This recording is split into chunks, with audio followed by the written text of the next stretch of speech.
Good morning and thanks for joining us. I'm Monica Coleman. It's Sunday, August 14th. Today marks 1 year since the Caldor fire broke out. The massive wildfire burned more than 200 acres in El Dorado, Amador, and Alpine counties. Punch's Pharmacy and the Sacramento County Public Health are providing monkeypox vaccine clinics. There is a new criteria that's letting more people get the shot if they choose to. ABC 10's Devin Truby reports. A new lead in the search for 16-year-old Kylie Rodney turned out to be only false hope for the family and community today. It's been a violent week in Stockton. On Thursday, a man was shot and killed outside of a bank in broad daylight. Then on Friday, a shooting between two teams at a softball tournament, neither from Stockton, left 3 men wounded. There have been 33 homicides in the city of Stockton so far this year. If you have any information about either shooting, call Stockton Police or Crime Stoppers. Stockton returns to the Stockton Arena today. Marks the second day of the 2-day event where there is gaming tournaments. Sources tell ABC News that one of Trump's lawyers signed a statement in July saying all classified documents at Mar-a-Lago had been turned over to federal investigators, but that apparently was not the case. Here's ABC's Karina Mitchell with the new details. In our Race and Culture Corner, an early opportunity to experience one of Sacramento's untold African-American stories.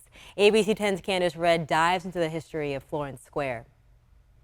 That was Luke Cleary reporting. The story will air August 22nd and 23rd on the new show, To the Point with Alex Bell.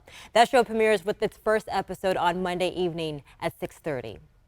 Coming up this morning in sports, a reunion in San Francisco that you don't have to be a Giants fan to enjoy. You'll want to see it.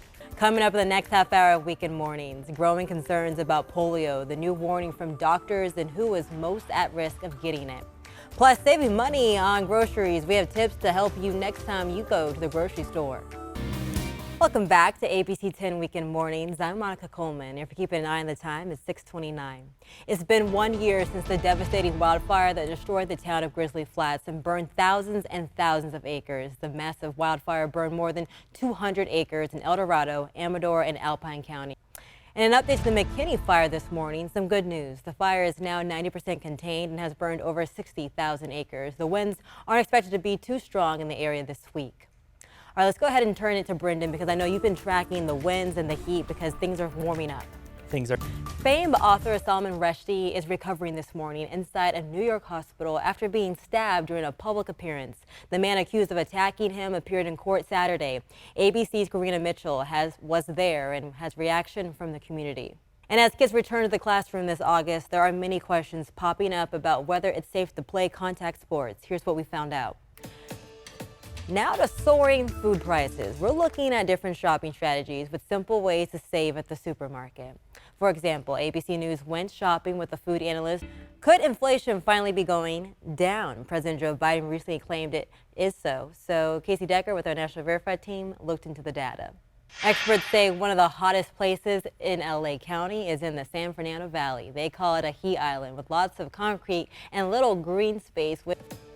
You never know what you'll find on the back roads. Lucky for us, ABC 10's John Bartel always seems to find something interesting. Today, he takes us to an iconic lighthouse that was a huge mistake. Check it out.